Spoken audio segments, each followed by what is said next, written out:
message I have to give is like, get your success. Hell yeah, get it, because that allows you to change these things, but also have the heart, the experiences to round yourself off and realize it's more than about the $10 million house I could have had. It's been about the experiences in life. I enjoy life. I enjoy my success. You talk about pillars all the time. Have those pillars. Today on the show, I have the pleasure of speaking with Tyler Copenhaver-Heath. Now, Tyler advocates for transformative influence of collateral impacts in business. Now, he helps individuals overcome adversity through entrepreneurial success, and then he asks them to return to improve the systems that they once struggled with. Tyler sees business as the primary catalyst for positive global change, and he is the founder of Glaive, which is a small business tech ecosystem that helps business owners get started and scale. Tyler is also the starter of Content for Good docu-series, where he travels the world to help redefine the word hero. And he promotes amazing humans who define what it means to give back in the world and share their story with all the profits going to charity. So to say that Tyler is a cut above the rest is really, really an understatement. I met Tyler a couple of weeks back, where I actually went out to Phoenix to interview another person, and I used his space to record a podcast. And we just got chatting, and I really was excited and jazzed up about his story and what he's doing. So I thought he's got to come on the show. It's not as much to do with real estate, but it's got everything to do with creating businesses and creating ecosystems and just giving back in the world. And I think that's really important in today's in today's economy and in today's society and climate. So with that being said, I'm really pumped and excited to have him on the show today. Enough of me. Let's get him out here. G'day, Tyler. Welcome to the show. How you doing today, mate? Oh, Reed, so good to be here. Like, you have tremendous energy. Running into you, like, I've listened to your podcast too, and it's like the energy you put out, meeting you in person, is the same guy you get on the podcast too. So folks out there that have never met Reed in person, he's an amazing dude. So I'm looking forward to today. Yeah. Thank you, mate. Well, look, as I mentioned earlier, when we first met, I was just curious, and we were actually Willie, my head of equity sales, hooked up this sort of you've got a pay-to-play type of studio. And if you're watching online on our YouTube channel, Tyler is sitting in an incredible studio that he has built.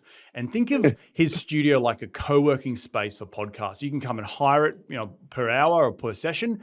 And he's got a couple of different rooms where you can choose. And he's even got a really fancy trailer where you can go in and get your hair cut done beforehand, have a few snacks, sort of like the green room. And then you can bring your guest in. So I was really fortunate enough to use his space out in Phoenix. But that's how we got meeting. And so, Tyler, let's rewind the clock and start the story off. Can you tell me how you made your first ever dollar as a kid? Yeah. So I lived in government subsidized housing as a kid, and the landlord of the government subsidized housing was a really nice old man. And he actually hired me. I think I was 12 years old. And the first summer that I worked for him, he would basically use the front bucket load of the backhoe, and he'd pick the side of the concrete up, and he'd make an angle on it. I'd smash it with a sledgehammer, and I'd load it in the bucket. And we did that all summer, replacing the sidewalk around the apartment complex. And so that was my first dollar. That was my first job. That led to pretty much school and jobs, or 2 jobs at a time ever since, so what, 28 years now or something like that, been working. So, but yeah, great first job. What's weird about it is, like, I think of a 12-year-old kid these days, and I don't know, the city used to have me like bring kids in to give them work experience. And I always had the hardest time even asking them to take out the trash. Like, I felt kind of bad. But then I think of me at 12 years old, smashing concrete and loading it into a bucket. And I was like, well, the world's changed a little bit. It definitely has. I remember also getting my first job at, I think in Australia, you had to be 13 and a half to get your official first job, and walk in the streets as soon as I turned of age with my number scribbled on my parents' phone number scribbled on a piece of paper, going around to all the cafes and the local newspaper shops to try and get anything. But I think it really does define someone, particularly if you're doing that physical back-breaking work, like busting up concrete and replacing a sidewalk, that helps you really value a dollar. So give us the story about like how you got started in the world of business. And I want to come to what you're doing today, because I think it's super important, super impactful. But what you're doing today is clearly being defined by what you've done in the past. So where did it all start, and what was the sort of ups and downs of starting businesses back in the day? So for me, I would love to say I was one of those people that always knew I could be a business person and like sold the candy bars like some of the business heroes out there, but I didn't have that mindset, right? I wasn't around like I don't know, I didn't have the right environment for it or like my right mindset. So I thought business was for another caliber of person. I never thought it was for me. And actually, to be fair, that since this is a real estate show today, I was thinking about like my involvement with real estate over the years. And like I know a lot about small business. I know very little about real estate, to be honest. And I'm thinking about like my life path, and I hope this helps your audience a little bit. But I had my first. I went into get a lube tech job at an automotive dealership, 20 years old, and maybe 21. And they talked me into going onto the sales floor, and then I became the number one salesperson the first month. And then the next month, I was the number one salesperson. And then the next month, I was the number one salesperson. I did really well. I was the youngest promoted to floor manager, making incredible money actually at 20 years old.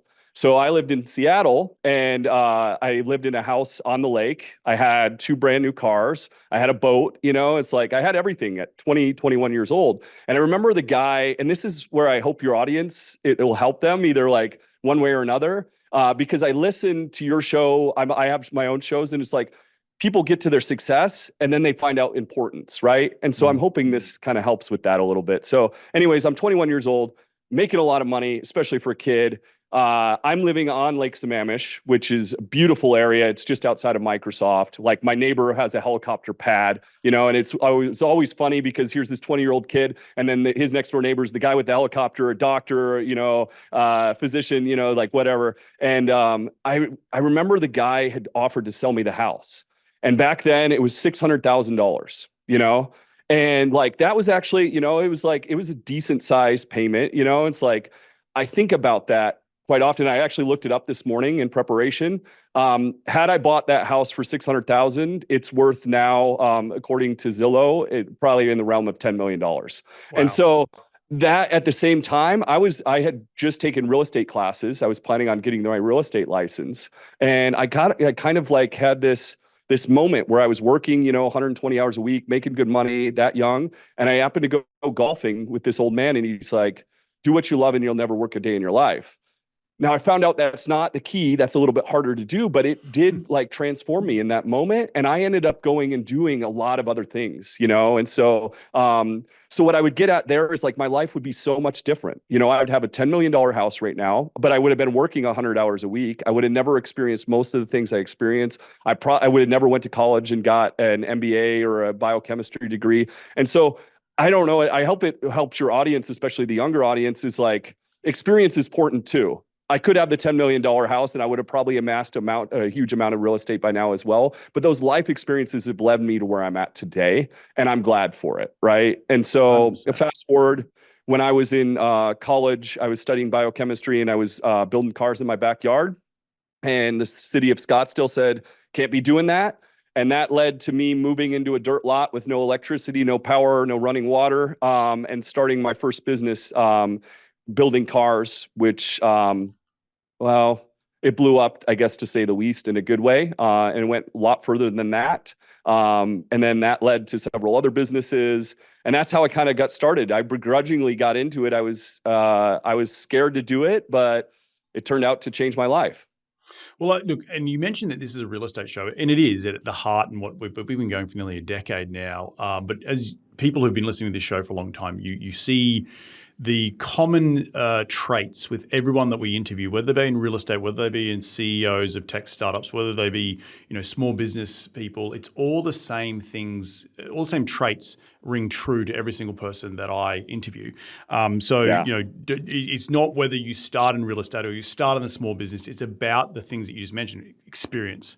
And I meet so many young entrepreneurs, and they're always like, where do I need to get started? Where do I need to get started? I'm like, look, you've got great hunger.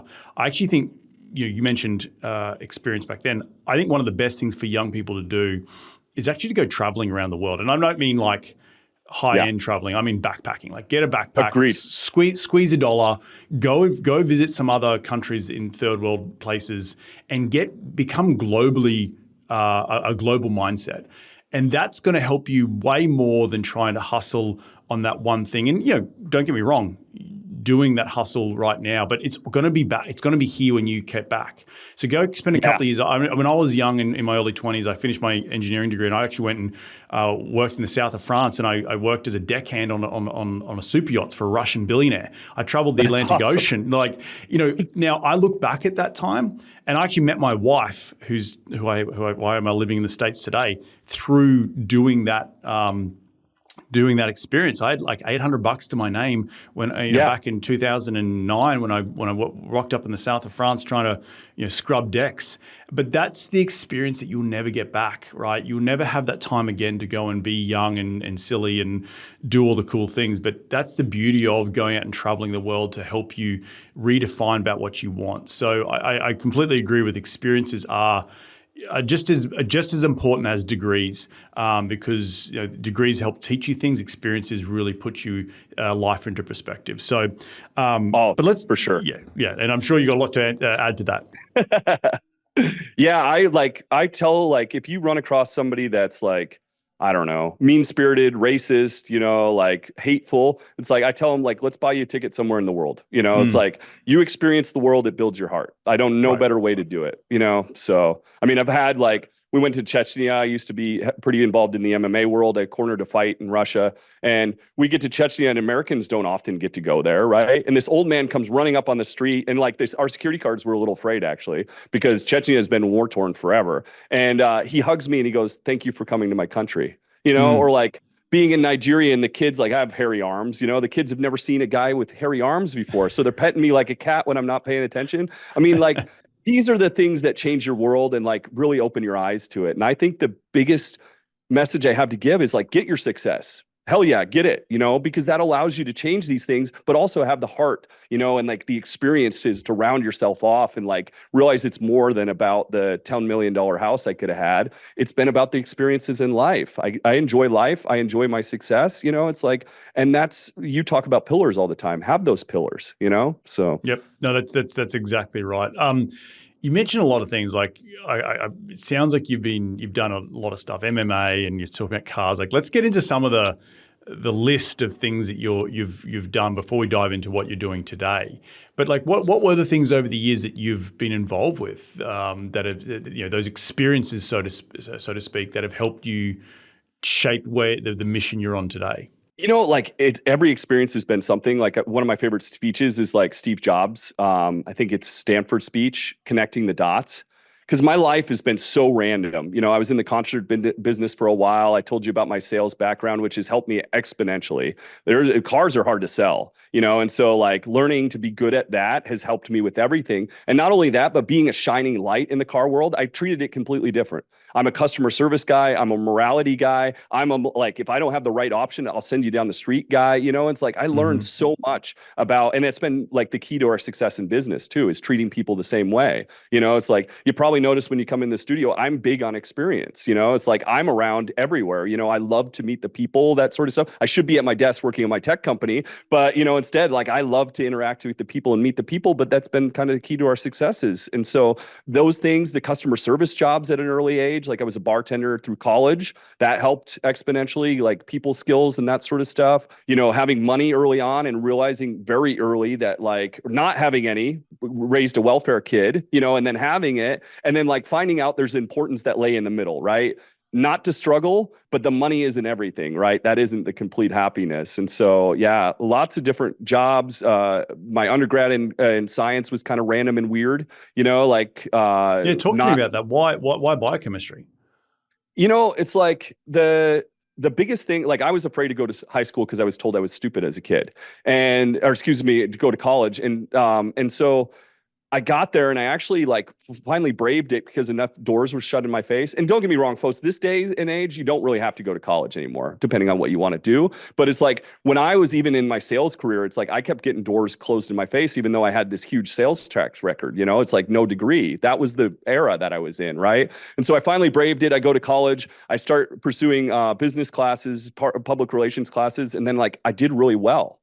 I'm like, okay, maybe I'm not as stupid as I thought. And then that like chip on my shoulder got me, and it's like, well, what's the hardest degree they got at this joint? And so like then it was like kind of a flip off to my old teachers. It's like, well, I'm going to go for this biochemistry thing. I'll show them. Little did I know I'd love it. I actually soft applied to vet school. That was originally my path before I got distracted by business. And now, like, I was all about, like, I found pretty early on that I really wanted to change some things of value, right? And so that was my goal with the biochem: flip people off, sure, but help the world in some way, right? And there's a big long story to it that I won't bore your audience with today, but it's like basically like the right way to help the world. And the right way to help the world is to have assets or skill, right? That's how you help the world. And so that's kind of what set me on that path. I finished my organic chemist or my biochem degree while I started my first business.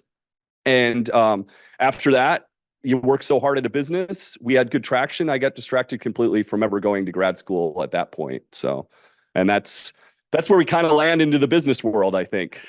Yeah. Well, now talk to me about what is going on with Glaive, because I think that's such a cool concept that you're doing, and explain to the audience what it is and how you mentioned just then, the right way to help the world is through assets, or skills. I feel like you're doing both of that now with Glaive. Yeah, thank you so much. And I love talking about Glaive. It's like my passion. It's like I get offered a lot of things these days, and I keep coming back to Glaive's the way I'm going to change the world at this point. But I mean, I mentioned a little bit about my story starting my first business. I had $4,000 to start my first business. I started it like I literally lived in a dirt lot, and like I had to navigate it all myself. And I made all kinds of mistakes, and so, but then I like kind of figured it out. Like we had good progress. We had like household name clients that I could name and you would know easily, we ended up doing really well, having multiple locations, and like we were the most well-known place in probably the Western United States for what we did, whether it was they meant to or not. Like Joe Rogan and Elon Musk ended up talking about our company online.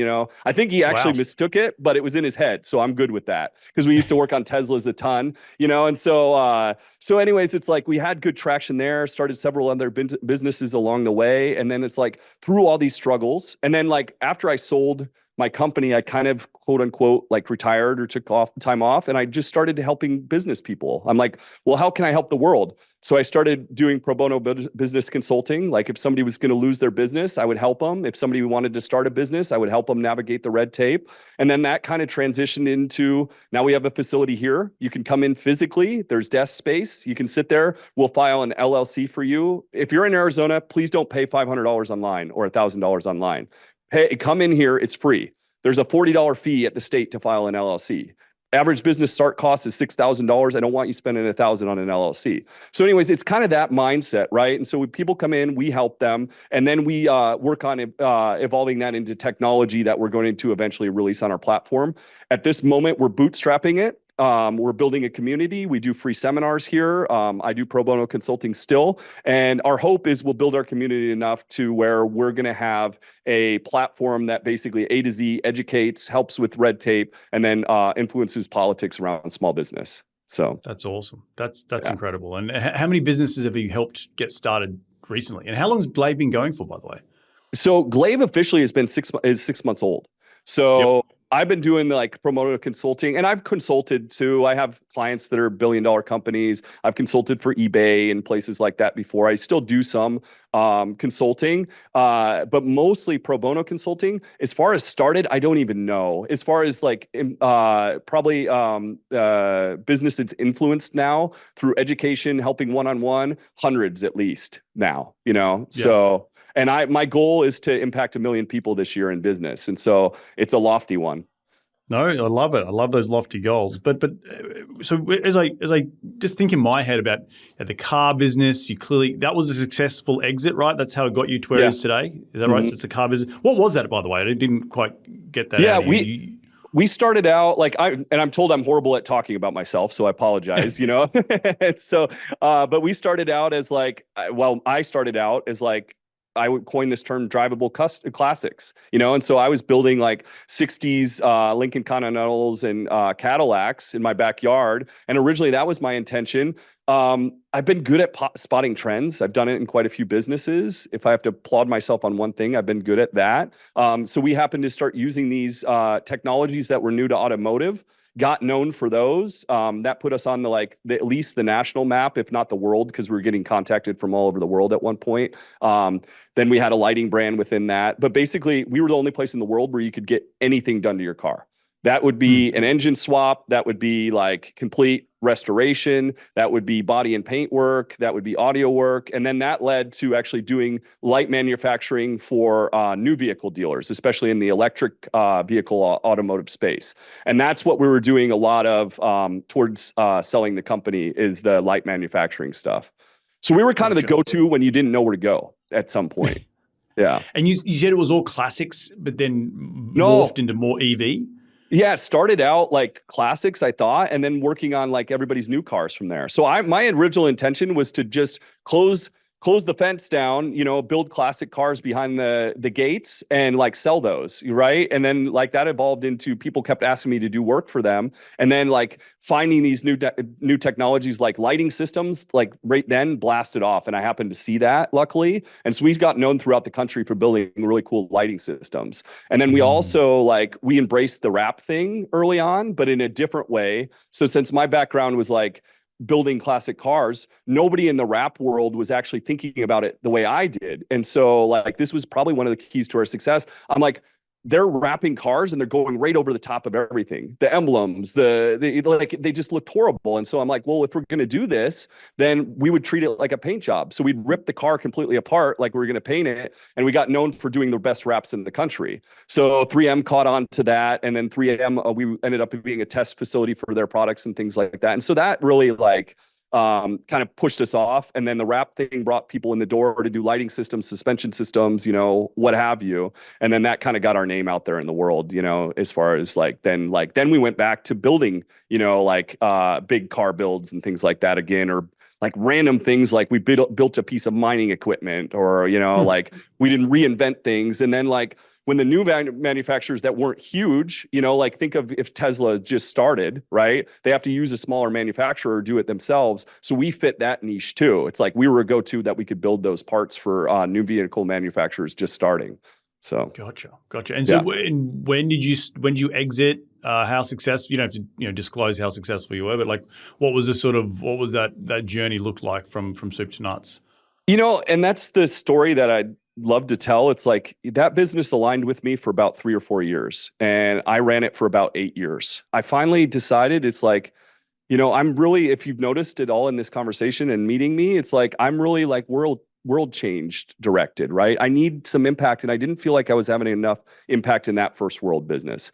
I probably should. We were offered 4 reality shows. I probably should have taken one, right? And then really embraced what I'm about. And actually, I got yelled at one. I finally did consider it, and I got yelled at by, I probably won't mention it, I don't want to get sued, but major network. They yelled at me because I said I'll do it if you also involve some of the philanthropy stuff we're doing too. And the guy screamed at me, said, I'll tell you how to run the show. You do what you want with your celebrity, And so it's like, it kind of died in the water there, but it's like, so I think back and we could have probably done more to change things, but I didn't feel like we were having a good impact, right? And so now everything I do in business has a heart. I ended up listing the company. I'm under an NDA for what I sold it for, but it was great. It gave me everything I wanted to in life and some. It ended up being a tremendous win for me. And then at the same point, it's like after selling it, which I was afraid to do, it sold in a week, by the way, too. Wow. It takes longer, but officially, we had dotted the lines in about a week. I was so afraid to get rid of it, and I realized I wasn't in alignment with me for years. So if you're and I've listened to some of your podcasts too, is people talking about that, burnout. I don't know if that it was burnout. It was lack of alignment, right? And so the second I sold that, which I was so worried about, it was the best decision I made in my life.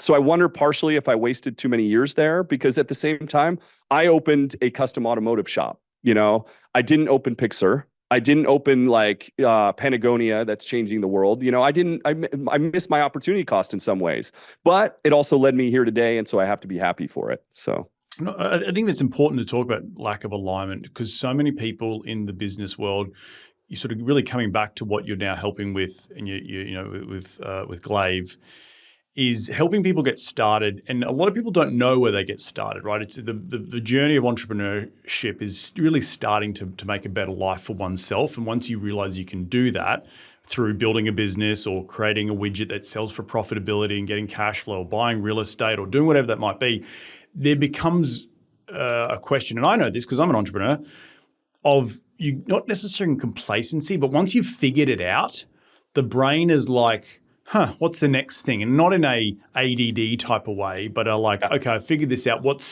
How do I keep progressing the mind to keep it entertained, or not entertained, but to keep it fulfilled? And I think that then probably leads to a lack of alignment, because you're like, well, I figured this out. I know it works. It's, okay, what's next? Like you wake up one day and you be like, oh, I've done it. Right. Yeah. I figured this out. It's cash flowing. It's doing well. It's going great. But actually, do I really want this? And that's, I think, just not acknowledging that as an entrepreneur is so successful in itself, because you have built something that you can get to that point to say, well, look, maybe this is not in alignment with what I want, but now I have choice to decide what is in alignment. And that is really, really a huge tip of the hat for anyone in the world of entrepreneurialism, is that you've been able to build something to say that I'm happy to step away from it because I'm not in alignment. And that is very, very powerful and powerful to the core, that can redefine your direction in life, but taking a stand against something that you probably was your baby, that you built from scratch, and to say, look, I'm going to step away because of lack of alignment, but you still had a very awesome outcome. And I think that's, kudos to you, because so many people protect what they build and they can't ever give up, and maybe sometimes giving that up helps them open their world to better things that will help them give back in a better way. And so I just think absolute kudos for one, acknowledging that, but two, taking the leap of faith and getting rid of it, and because it wasn't in alignment with where you were going. So awesome stuff. It's so hard to know. I'm gritty, I'm not, if you can say one thing about me, I have any quit in me. Right. And so it's my business actually in a lot of ways was an awful idea. Right. I hit some trends and things like that. That was good. But what I know about business now, that's more of a business that you do because you absolutely love it. You want to be working around that every single day. There is easier businesses to make money off. There's easier businesses to scale. Custom work, you can only find so much labor in this world. It's and it's okay. That's good for the right kind of person that wants to do that and wants to keep things a little bit smaller. We were looking at our third location. We couldn't grow anymore because we couldn't find skilled labor to do it. We were really bottlenecked in what we could do for growth. And so that's why I always tell people, analyze that business, make sure what you want from it. And you and I, Reed, are builders, right? We enjoy the build of a business. Some people are kind of more towards operators. They're going to want something that they can coast on, right? Show up every day, it's structured, it's whether you and I know it or not, we like the pain of the grow, right? We like the pain of the interesting part about figuring it out. And those are two, in my mind, different entrepreneurs, and neither one is wrong. They're both right? But then also we have to build, I'm definitely a builder, right? So I know that now. I didn't know that then. It's I need to grow my businesses in a different way because I'm a builder, right? And if I was an operator that I wanted to run the thing for 20 years, then I grow that in a different way, You had a guest on that talks about doubling revenue every year. It's that was me too. It's growth at all costs. Got to make this thing huge, right? That's a builder mentality, right? Make this thing huge. An operator will be let's get this thing big enough every year to where it's functional, where we can handle it easily, where it's processed. It's two different mindsets, I think. They talk about towns and villages versus cities and states. Right, yeah. In terms of in the business world. So whether you're in that sort of building stage of in the towns and the villages, or you're in a metropolitan and a state of a corporation. And you're right, they're two completely different entrepreneurs, but you only get to identify what you are by having some time in the driver's seat, right? And having those different options that have come your way. So, but I do want to pivot and talk a little bit about the sort of philanthropic stuff you're doing right now around film, because I think you got some pretty cool stories that I want to hear about what you're doing there. So I guess where did this venture come from? Out of all the things you were doing, you sold the car business, and then you're sitting there one day and think, I want to go around the world and start filming people and giving back to charity. How did that come about? Everything's connected, right? And so it's and here's the other thing. It's another message for today is fears, right? It's like, if you're afraid of it, like I tell people the answer, because I work with people all the time that are afraid of podcasting, right? Like work with Super Bowl champions and billionaires. And it's like a lot of them, like are afraid to be on the camera. And I was one of those people too. It's like, I told you, I turned down 4 reality shows. We almost did nothing with social media. We did like 6 videos in the entirety of that company. One's at 12 million hits now. People are begging us for content, it's like, and I was afraid of it. I used to sneak off, and I volunteered at the children's home for 5 years. Didn't tell anybody. I had a girlfriend that thought I was cheating on me. I volunteered at the animal shelter. And like I volunteered in the clinic. They like me because I can pick the big dogs up, and like I wouldn't tell anybody about this stuff. Right. And it's like, that was okay. That was getting something done. And I lived for my body. I trained about 26 times a week, did the MMA stuff, weightlifting, and I broke my back. And now all of a sudden, I can't help at the children's home, can't help at the animal shelter. And it forced me into this place in my faith where I'm like distraught. I lived for my body and the things I could do for it. And then it's like, I had to start working with my heart and my mind and my mouth. Right. And that's where the camera came in. It's like, how can I help the world? Right. Well, I can redefine heroes and I can embrace those doing amazing work because they can't toot their own praises. Right. A lot of the people that are doing the amazing work are super humble, but I tell them too, it's like, if I was going to go out to the children's home one day and volunteer there, that's not worth talking about. When I spent 5 years there and I really appreciated what they did, then I should have been talking about it, because then a friend could have came. I would have brought awareness to what they're doing. I came back from Nigeria one time. One of the members of our board, he makes like $3 million a year or something, and his group does the same. And he's like, Tyler, why don't you ever tell me about these things? I'd love to help you. And so actually, me trying to be humble, I was actually being selfish. So I think the power of the camera for good people to use it is super powerful. And at the same point, for me personally, I feared it immensely. And I think if you fear something, but your heart's in the right place, that's the key. You got to do it to grow. So that's where redefining heroes comes from. I can talk a little bit about Scott if you want to drop in on the story. Yeah, no. So let's start with, you mentioned some pretty exotic places you've already traveled to. So where was the first docu-series filmed and shot, and who was the story behind it? Yeah, so Cambodia, spent 2 different Januaries there the last 2 years. Amazing guy named Scott Neeson. Some of you in Australia would have maybe heard of him. He's more likely to be heard of there. Those of you in the US, I doubt any of you heard of him, but he actually was a high school dropout, started running a projector in a movie house, and grew his way up to president of Fox Films, did X-Men, Titanic, Braveheart, all these amazing films. Scott was my Michael Jordan that I looked at for about the last 8 years.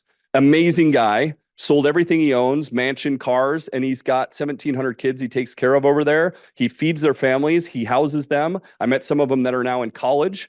And I went all of Cambodia and asked people what they thought of Scott Neeson, and they all say he's the hero of our country. He gave out everything for us. He is the hero of an entire country, and we've never heard about him in the US. And I aim to change that through redefining heroes. We're right now editing to go to film festivals, and then any monetization of that show will actually go back to Scott and his amazing foundation. Same with all the subsequent episodes. So that's amazing story. Awesome.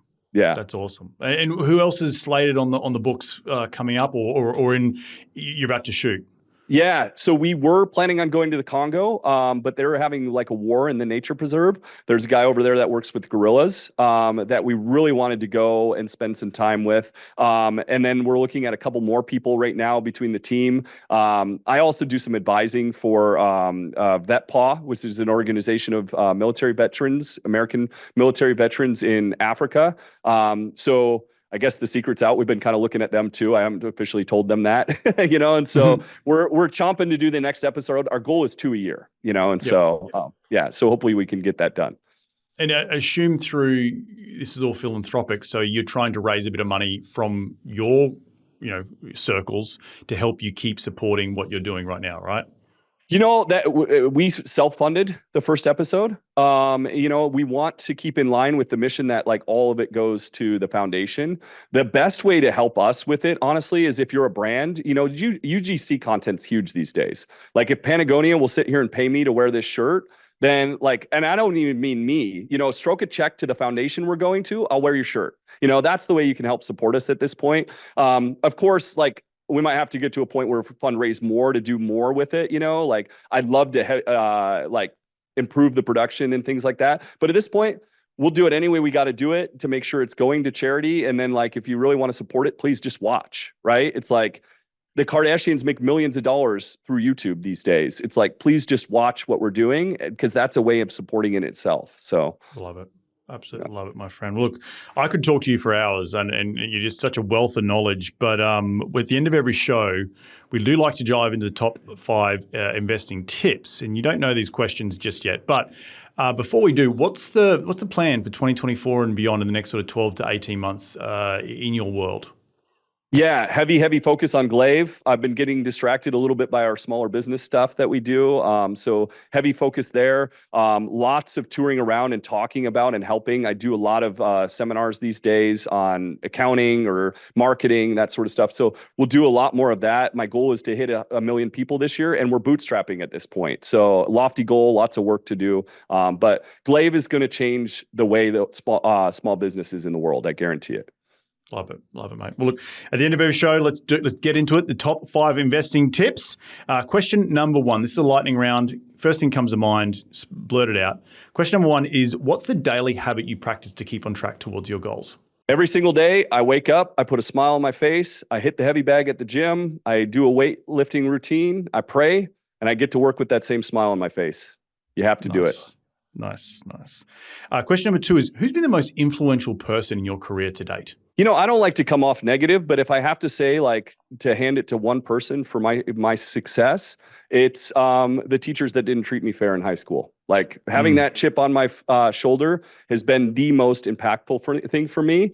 And like, it's weird, after about 10 years of running through that and like suffering, business stuff that most people wouldn't, the chip's gone. And now like, it's more about helping the world, right? That's where I find my passion.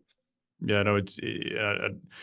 I can see it in yourself that you've eased. You can tell, like, just looking at you, you'd be like, yeah, this guy's probably could beat the shit out of me. But like, you're a softer guy, and I can see that softness has come out through the experiences that you prove to yourself that you aren't what people put you in a box about, back in the day. So, thank you so much. That's kind of you. Question number 3 is, what's the most influential tool in your business? And when I say influential tool, it could be a physical tool like a phone or a journal, or it could be a piece of software that you just can't run the business without. What is it? It's got to be my iPhone. There's an app called Grammarly on it too, just to give you a bearing. Most people use that on their computer. I get a report like every week, and it tells me how productive I've been.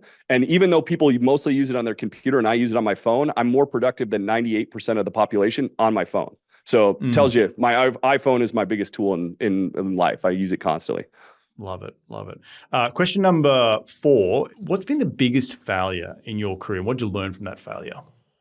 I've failed so many times. And actually, I wrote a book about failures. And like, I developed 21 steps to starting a business to make it easier and more simplistic, because I wish I had something like that. And the whole book, I've been afraid to release it, is each step of the business process. It's how I screwed it up and how you shouldn't and how I fixed it. Right. And so like, I've made so many mistakes, like, it's ridiculous. I can't even pinpoint one right now, but I've learned from them. And that's what allows me to be so impactful when I'm helping a business owner, because I've had the same mistake. And it took me maybe 2 years to fix it. But with them, I can point it out in 30. They're like, Tyler, how do you look at my P&L and tell all this in 2 seconds? It's like, because I've had those mistakes. So now, like, all those mistakes have lended so well to being able to help people.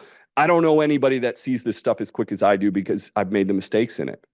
Yep. No, 100%. It's because you've done the reps, you've got the callus in your hands, that you can look at a P&L and say, yep, boom, boom, boom, really, really quickly, this is where you need to watch out, because you might get screwed. And like us, when we look at a piece of real estate, commercial real estate, look at the P&L and can quickly go whether the broker's telling you BS or not. Last question is, where can people reach you to continue the conversation that will be in your sphere? Where do they go? Easily accessible. Like, connect to me on my Instagram at Tyler Uriah. Once again, I feared social media when I first came out in the world. Tyler's my first name. Uriah is my middle name. That was my pseudonym for like doing and helping on the low key. And now it's getting out in the world, but that's the best way to connect to me. I will respond. Absolutely. Every single person that messaged me, I respond, every single person. And Tyler Uriah, U-R-I-A?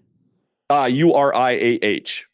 I-I-H, Tyler Uriah. Awesome, mate. Well, look, I want to thank you so much for coming on today's show. I just want to reflect some of the things that I took away from today's show. I think it's the ability for you, and I say this summary in a lot of my guests, is the ability to identify trends, but then also to continue to grow and be able to be the change in the world you want to be. And I think that story about having that chip on your shoulder that drove you in the beginning has now driven you in a different way because you proved it to yourself that you could do what people say you couldn't do. But then secondly, it was about understanding where your alignment lies and changing what is in your world that wasn't maybe in alignment with what you are and not being afraid of doing that. Because so many people in the business world, when you start something from scratch, they're afraid to let go of it. And they won't admit that it's not in alignment. But that is so powerful to realize that and have a self-awareness around that to be able to say, look, this may not be where I want to be going in the future and it's okay that I pivot. And I'm sure you pissed off a lot of people doing it, but it's about you at the end of the day. It's about what you feel good about, waking up with that smile on your face and keeping that smile for the rest of the day.